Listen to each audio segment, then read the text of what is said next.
Hello and welcome to the RinggitPlus Show, the show where we talk about everything related to personal finance. My name is Pang, and with me, in person, we have Han, co-founder and director of RinggitPlus, and we're going to be talking in this episode about Budget 2021 and how to navigate this budget for next year.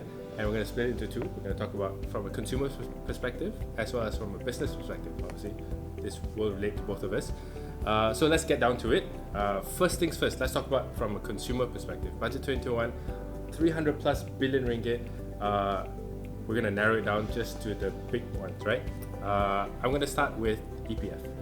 Han, EPF, two big things I'm going to cover. Number one is the reduction of the statutory contribution from 11% to 9%. So again, I think if I'm not wrong, this is going to be an opt-in. You're going to have to sign a form and all those things. I also want to talk to you about the EPF withdrawals from account one. So this is a huge thing that a lot of people are talking about. I want to hear what you think about these two things. Oh, no, I mean EPF. I mean big thing announced last week or during the budget 2021 tabling.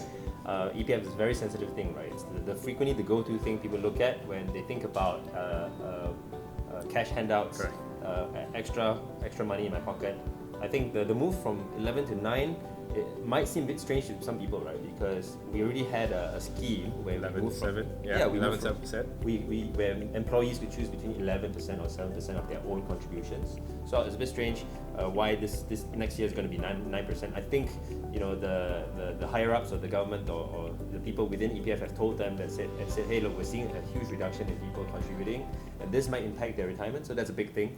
How big is it? Sorry, I just want to know, how big is this 2%? Can we quantify this 2% in terms of how big an impact this is going to be down the line?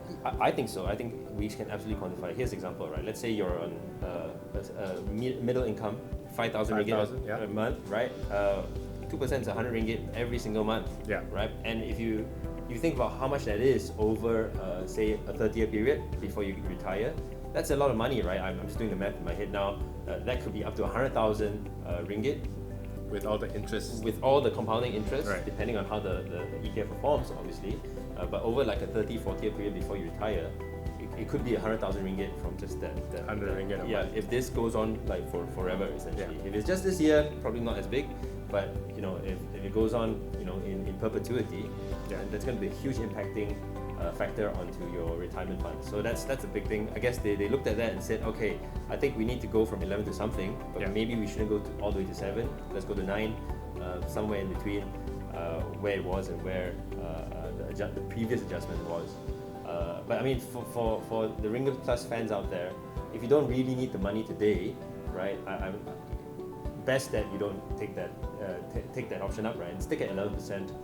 Why? Because, as I said, if you don't really need the money today, go for it. If you do need the money, whether it's to put food on the table or pay for rent, please, the option is there, take it. Right? Increases your disposable spending income now.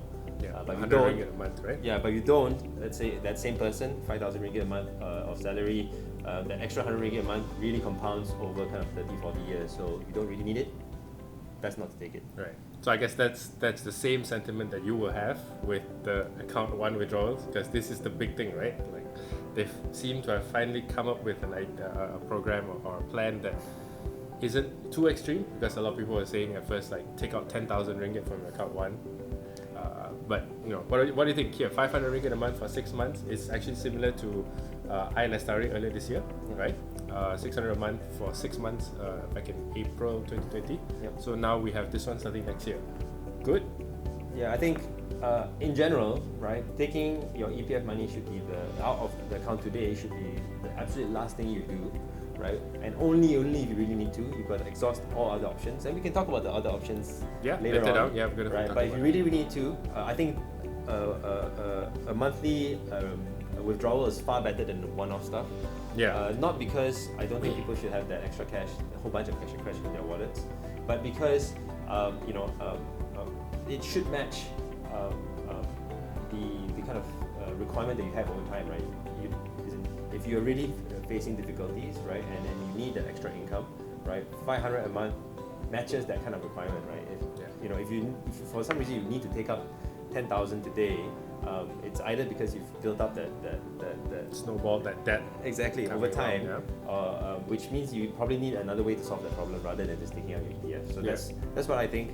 Coming back to the whole thing about being withdrawn on an every month basis versus a one lump sum, it's funny because you mentioned this one and it reminds me of the statistic that EPF kind of shared some years ago, where most retirees upon retirement who opted to take all of their savings out, runs out of all of them, exhausts their entire EPF savings within 10 years.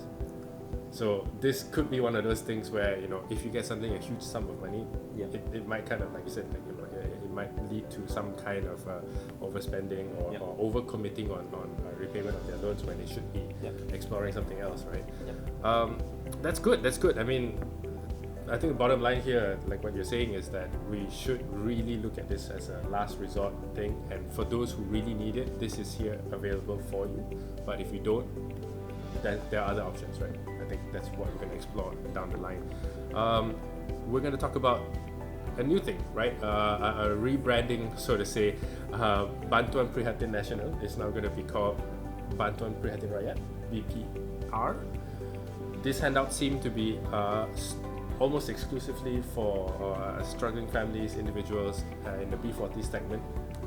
Not so much on the middle income, but for the low income. What do you think? Is this what we need? And how do we address this? I'm going to talk to you a lot about the middle income later. Okay, I think, thanks Pang, I think, we call it Bantuan Prihatin Rakyat. Yes. Okay, so we got to keep in mind all these names, but essentially it's cash handouts directly to individuals and families. I think the government has looked at the stats in the news over the last 6 months and realized that the most impacted segment from kind of this COVID-19 pandemic crisis, as well as the various MCOs that have resulted from that, causing damage to our economy, but the real kind of the biggest impact from that damage has been that B40 segment, right? So you think about what that means. That means people who work in jobs where that requires them to be outside when they can no longer be outside. The folks that rely on single mom and pop shops. Exactly, smaller outfits who don't make that much money, who can no longer operate. Versus the other segments who may find it easier to work from home, for example, who may find it easier to work digitally. So this is clearly a key segment that they wanted to focus on. I think they've increased the allocation this year to that, and further fine-tuned it, right, to specific more allocations for a higher payment for those with bigger families. So I think they've been a little bit more scientific and a little more targeted about it this year. Okay, so we've talked about BPR and how it really benefits the group that needs it the most, which is the B40, right? But where the government gives, the government also takes, and again, this looks like it's going to be the M40s who are going to be a little bit, depressed and frustrated, not happy about this whole allocation. From what we have seen, the only benefit that we're getting here is a tax rate reduction, right? Of 1% for those earning 50,000 to 70,000, right? I think that's a little bit of a misunderstanding, some issues here when we're doing this recording even. Internally, we were discussing, according to the budget speech, this is going to benefit 1.4 million individual taxpayers. 1% reduction rate. Maybe Han, I need you to kind of explain what is this misunderstanding and what is your belief about this, whether this is actually a good thing or a bad thing. Well, good thing or how good it is. I think, thanks Pang, I think this is really interesting to talk about because it goes into the core of what makes an M40, right? Which is, it seems like the government said M40s earn between 50,000 to 70,000. When the statistics don't show that, right? The statistics tend to say that M40s are earning between 4,300 ringgit, give or take, to about 8,300, something like that. So that 4,000 to 8,000 number is in many people's heads already. So this is a very strange kind of little bracket that they focus on. Let's talk about the bracket first, right? Which is 1% reduction on people earning between 50,000 to 70,000 ringgit of income a month. If you earn that 70,000, you probably would have saved 1% off the entire 20,000 bracket, so that's $200. But it makes what about the people who are earning, say, between 35,000 a month to 50,000 a month? right? They haven't gotten a tax reduction here. There is a tax bracket which is there, and there is taxable income in that bracket. Correct. Right. So it's a little confusing, to be honest. Yeah. Especially coupled with a statement around 1.4 million taxpayers. Exactly. I don't know if they mean registered taxpayers or paying taxpayers, because to give everyone a sense, at Ringgit Plus, there are about 3.5 million ringgit taxpayers in Malaysia right now, and 1.4 is a huge slice of that for one small sliver of a tax bracket. So kind of my prediction, don't quote us on this, but my prediction is that they're gonna make that 1% tax reduction across all brackets up to and including 50,000 to 70,000 ringgit income. Because that kind of makes sense, right? You support some of the B40s who are paying tax, if they are. And the M40s and who are every single bracket of M40s up to that 70,000 ringgit. 70,000 is going to be about 6,000 ringgit per month. Yeah. So that's my expectation. Hopefully it gets clarified when the budget is gazetted for next year. But if it is indeed true that it's a 1% tax rate reduction on that one income band, that one income band of 50,000 to 70,000 ringgit, that M40 segment, you're gonna save somewhere between 0 if you earn exactly 50 to 200 ringgit if you earn that full 70,000, right? Because there's 1% reduction in that band. Cool. I think we need a lot of clarification on this one, because this is one of those things where it can be interpreted very differently. I interpreted it a different way than you did, and we had a little discussion off camera just now. Okay, let's move on to the next one. Okay, so we've talked about how COVID has, lockdowns, especially MCOs, has kind of really made things really difficult for businesses to operate, and we've also seen a huge amount of 700,000 people who have been are currently unemployed. Most of these people have actually been retrenched in the last 9 months. What does the budget have, right?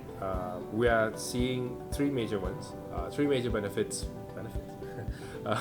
Assistance for those who have been retrenched. For example, we have SOCSO's EIS, Employees Insurance Scheme. This was I know you're going to talk a lot about this. This is something that you are quite passionate about. Tax exemption for people who has had severance packages. And the last one, which is the enhanced repayment assistance. So we're going to touch a little bit about this, but I want to talk more about this one in a later session. So, is this enough? Yeah, I think. Thanks for that, Pang. I think retrenchment is a very sensitive topic, right? And not many people like to talk about it, but one thing I'm particularly pleased of is the timing. There's no good time to have a pandemic, obviously, no good time to have a crisis, but one of the things that I guess we have to be slightly thankful for is that the EIS, or the Employment Insurance Scheme, was introduced 2 years ago, 2018, right? And there's as employers, we've had to contribute to that fund. The purpose of that fund is to support cash handouts to folks who have been retrenched when they do get retrenched, and then they go to SOCSO and say, hey, it's not just for injury anymore, it's also for unemployment. Right? Yeah. So we've had some time to build up a little fund that is there right now, which can be deployed to kind of give cash handouts for folks who have been retrenched. So this is now new, and the fact that it's new is probably why not many people know about it. Yeah. Right. So if you have been subject of retrenchment, or if you lost your job and you feel like, hey, I need some support here, it's there for you. So just to give some credit there to the timing, right? Which is, we have a fund there. It's not just SOCSO is no longer just for injury, right? It's also for unemployment. So there are obviously rules, and then there is a limited time that you can earn. Rules around how much you can claim and over a period of time, but it's there. So if you're facing difficulty in that sense, you can go for it. The tax exemption on severance one is kind of an obvious one. If I'm no longer employed, why would you tax me on the final money I got for not being employed? So for me, that's a nice easy one. Yeah. And this whole moratorium / repayment assistance thing is a whole big thing that I think we'll cover it. Definitely be covering individually. We'll cover it a little bit in the next segment, but we'll carry on with your explanations here. Let's talk about the tax reliefs. There's going to be a lot of tax reliefs. What are the key positive ones that are good for consumers in this sense, right? We have quite a few with lifestyle related, vaccinations. That's tax relief as well. Quite a number of medical expenses as well. Are these really good? How good are we looking at here?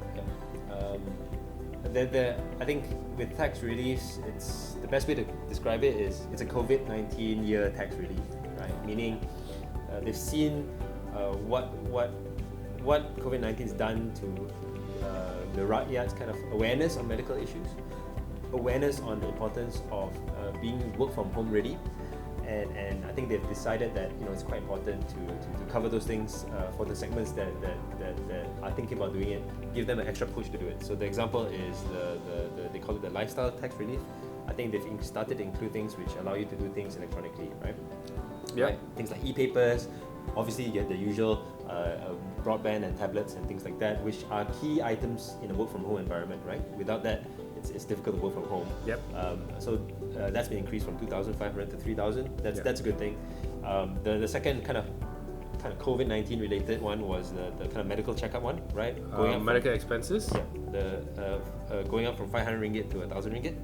Yes. Right, and that now includes vaccinations, right? Vaccinations specifically given up to an extra 1,000 ringgit. Yeah. So for me, that's really for me to give a wider context as to why this was done is that we talk about the new normal, and I think while it's good that we learn all the things around social distancing and hand washing and mask wearing, only an effective vaccine gets us out of this kind of situation where we're having to go into MCOs and out of it and into it and out of it. And from the RinggitPlus angle, I'm fairly pleased that there is a specific kind of relief for vaccines, because this should encourage folks to go out and get it, right? If it wasn't free. Yeah. Right? And quite likely there may be some allocation for vulnerable groups or frontliners to get the vaccine from the government, but for the rest of us, there may or may not be. And in the situation where there isn't, at least there's this tax relief for us to go and get ourselves vaccinated, and we get a little bit of money back from it. So that's a good thing. Yeah. There are two other things that are actually worth highlighting from, which is actually good in the long run, right? PRS, we're seeing an extension. It was supposed to end, I think, next year's assessment. This is a PRS tax relief when you put in up to 3,000 ringgit. This is something that you've always said is the best investment you can make, and as well as tax relief for SSBN savings. So this has been extended for another year until the year of assessment 2022. 8,000 ringgit if you have a child. This is 8,000 ringgit plus another 3,000 ringgit in terms of tax relief, which is good, right? PRS, especially, I know.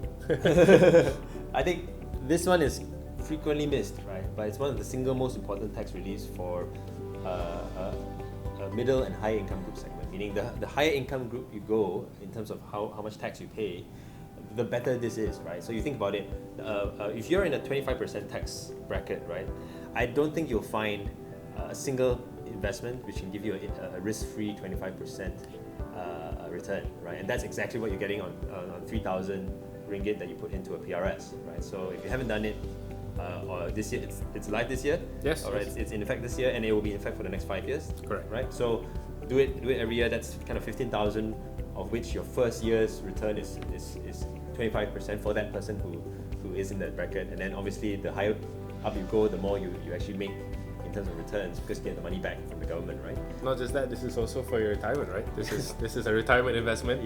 Private retirement investment. Exactly. And for the folks who are looking to save without taking necessarily all kinds of risk, again, 8,000 ringgit for the higher tax bracket. I'm just using 25 as an example, right, to show what kind of returns that means. There's not a single savings account which gives you 25% in that first year. Now, subsequently, you're going to get the usual 2 to 5% depending on where interest rates are at, right? But that first year itself should make the difference when your child starts going to university and you're having to pay for that your child's education. It makes a big difference, that initial 25% back. Cool. That's I think not a lot of people do this, but if we've always kind of talked about this in terms of like how do you want to maximize your income tax relief. PRS is a huge deal, a big difference. 3,000 ringgit sounds small, but as you just mentioned, over the course of like 10-20 years, same like EPF, slow compounded growth that kind of makes a big difference down the line, right? All right, welcome back to the RinggitPlus Show. Earlier, we talked about how budget 2021 is like for consumers, but I want to talk about from your perspective. I want to talk about your perspective from a business and SME owner's perspective, right? There are a couple of big announcements, and I know you're going to talk more about this one. I'm not really familiar from a business perspective. So for you as a business owner, I think you'll be able to kind of craft a lot more of your opinion on these things, right? So we'll start very slowly. What are the big announcements for businesses in your opinion? No, thanks, Pang. I think budget 2021 has been not just kind of COVID focused and MCO focused for consumers, but it has also been kind of COVID focused and MCO focused for businesses. So why I say that, right? Two things. The first is specific assistance for businesses who aren't able to run their business due to MCOs, but yet have to employ their staff, right? And keep them hired and paid.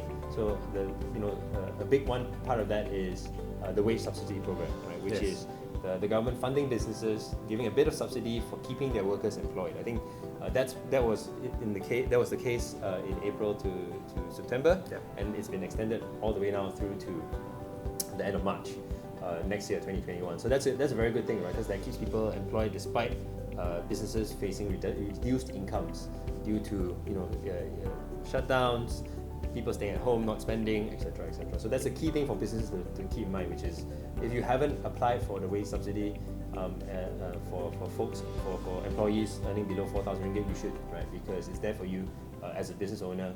It helps, right? The rest are the usual stuff, right? Which is allocations for loans, like Tekun, etc. And those are all the usual stuff. One thing that came out in particular also is this digitalization. Digitalization fund, right? So it's financial aid for digitalization of businesses, which is kind of new. I mean, it's sort of new because last year we had a little bit of it called the SME digitalization grant. This year is a little bit different in that it should help. It's been extended, yes, but it should help if you have a specific need to digitalize, and most people do now because it's COVID-19 related, right? Most people are at home for various reasons across various time periods, and as a business you need to reach people where they are, whether you're a services business or F&B delivery, for example, or you're a freelancer or self-employed looking to take your skills online. Rather than just going to someone's office as a freelancer, you can now take your skills online. You get funding to do that. So look out for those things as a business owner. So 3 things: wage subsidy, targeted repayment assistance for your loans, as well as digitalization grants. So I boil that down to those 3. Yes, there's all kinds of other stuff, but those 3 are the key ones to focus on as a business owner. So as a business owner, are these like good things that you can look forward to? I guess you could say that. No, absolutely. Right. So obviously, it's when you hear about all the allocation, many millions and billions to small businesses, it's hard to really pick up whether that's good for me. Right. And I think depending on where your business is, you might not want to take those loans, right? You might not want to take additional loans right now, right? And that's down to you as the individual business owner. But for sure, regardless of where you are on the spectrum of wanting to take a loan, those 3 are extremely useful, and I think it's a good thing, right? That wage subsidy is one of the few things that's keeping our unemployment rate. I want to talk about SMEs specifically, right? Like we saw a pretty harrowing stat coming out recently in Parliament that there has been over 50,000 SMEs that have shut down since the MCO began, right? So this is all for the SME owners out there, right, who are kind of still struggling. What measures do you recommend that they take to kind of ensure this kind of longevity, to survive or to kind of continue during this period? I think that's a very harrowing statistic. You mentioned it right, 50,000. I mean, these things might have been avoided, but in hindsight, it was probably inevitable, right? You think about what's caused this, right? Consumers, rakyat staying at home, not spending. Certain business might be able to withstand that. Those that are online, those that can reach people where they are rather than needing people to come over to where they are, the businesses are. 50,000 is a horrible statistic. I think if you're a business owner thinking about shutting down, I think before doing that, think about what else you can do in this time, right? Which is, can I figure out a way to access this new pool of people where they are, right? If I'm a BizHo, for example, right? If I'm in F&B and nobody's walking in anymore, we're during an MCO period, right? Can I look at options like food delivery, right? Can I look at options like store pickups and invest in that and make that your new business, right? And even if things don't come back quickly enough for you to recover, you've got that thing that you've got these new tools that you have, which is this kind of new channels, right? And then if things do come back, you've got kind of, in theory, a better business, right? And more scope or more channels to kind of make sales, make money, that kind of thing. And for people who were previously kind of self-employed, freelancing, thinking of just stopping things and trying to get back into employment, there are options for you out there, right? Which is, it doesn't matter whether you're a freelancer or employee, you've got to start to learn to work online, right? If you were a freelance accountant, for example, or freelance video editor, for example, right? And you were doing it in a recording studio or a SME, you were helping with the accounts, going in and doing the accounts in paper. Why not reinvent yourself, offer the same services that you were good at / love doing, but do it online, right? And one of the positive things I'll share right now is that because the entire world is more open to kind of online, being serviced online, kind of the world is essentially your oyster now, right? And that's the kind of thing that Malaysians should feel. Hey, look, like previously, like my market was Malaysia, but actually now with everyone working from home in those segments, I might be able to offer my services outside. So so think about that first. But if you really come to the point where you go, I need to shut my business down, don't forget there are a few things to settle, right? There's your vendors, customers, and employees, right? And make sure that you follow the rules. There are all kinds of rules all over the place that govern how you treat people when you shut down. Read up on those, and treat people as fairly as possible, whether they're your customer, they're your vendor, or they're your employee. Okay, Han, I want to turn this around. Right? We ended that was quite a depressing kind of sentiment. But I want to turn this around because I know that there are also some data out there that says that more Malaysians are kind of doing their own things, right? Trying out their own businesses, coming up with all these kind of innovative home solutions, I would say, home enterprises, right? For these group of people, and it's going to be growing, right? As the number of unemployed people comes up, they're going to probably try and do all these kind of new things. For this group of people, what does Budget 2021 have in store for them? And anything else that you want to add for them to consider doing in this before they kind of move forward with more of this stuff? Okay, and I think the statement here is that with every crisis comes opportunity, right? Yeah. And I think what we've seen over the last 6 months has been quite tremendous in terms of people taking it into their own hands, right? They're not saying, okay, they're not thinking to themselves, I've lost my job, or I've got a salary reduction, what am I going to do? They've gone, I want to do something about it. Yeah. And the thing that most people are doing about it is, as you said, taking their skills to the next level, whether it's home baking or cooking or freelancing in their own specific skill area. It's never been the best time to actually explore that. And I think one of the things most people forget and they remember during a crisis is that there's this thing called opportunity cost of employment, which is if you're employed, that typically stops you from doing the things that you wanted to do, and that's called opportunity cost. Yeah. And it's quite pleasing to see that's what's happening with a lot of people. And if you're in that group of people thinking I've lost my job, or I've gotten a huge salary cut with my hours cut, what am I going to do?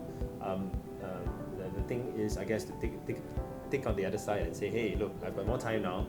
Can I do the things that I always wanted to do? Yeah. Right? Yeah. And the only thing I'll say in kind of the Budget 2021 context is there are grants, there are business startup opportunities out there that are prescribed in Budget 2021. So we said earlier about the digitalization grant, right? If you are in a business which needs to reach customers where they are rather than them coming to you, whether you're selling cakes on Instagram or you're offering graphic design services online, right? There are ways for you to kind of get money to buy equipment, to buy credits on channels such as e-commerce platforms. in order to offer those services. So look out for those things in the budget. It's called digitalization aid, right? Yeah. And every time you hear those words, that's where you can really get some grants to actually do those things. So keep that in mind. And so it's not always about using your own money or borrowing money from a bank. You can actually get government grants to kind of get going, kick off, kickstart everything, right? Yep, that's exactly right. And there's so many ways to raise capital now as well. Yeah. And the kind of tax reliefs was 50,000 for equity crowdfunding. Yes. For example. So if you've got a bunch of friends willing to put a bit of money in, there's a tax exemption for that money that they put in if it's done through an equity crowdfunding platform, right? So that's kind of an interesting way to look at it. If you can get a bunch of friends together, or you can go offer it to the public via those platforms, you get a tax exemption within the process, which is on 50,000 of that, right? So for me, that's a pretty big deal. That's a big deal, right? For most people looking to raise a little bit of money to get their businesses going. So keep that in mind. Okay, so we've kind of come up with a few different ways that you can kind of turn this around, make this an opportunity, and I want to kind of end this conversation on that high note because we've gone through a pretty tough year, and Budget 2021 looks like it's going to be, there's something for a lot of people. We just need to kind of dig deeper and figure out where can you get all these benefits from, right? Thank you so much, Han. We're going to talk more, I'm sure, in the coming episodes. And that's it for this episode of the RinggitPlus Show. We'll catch you guys in the next episode. Bye.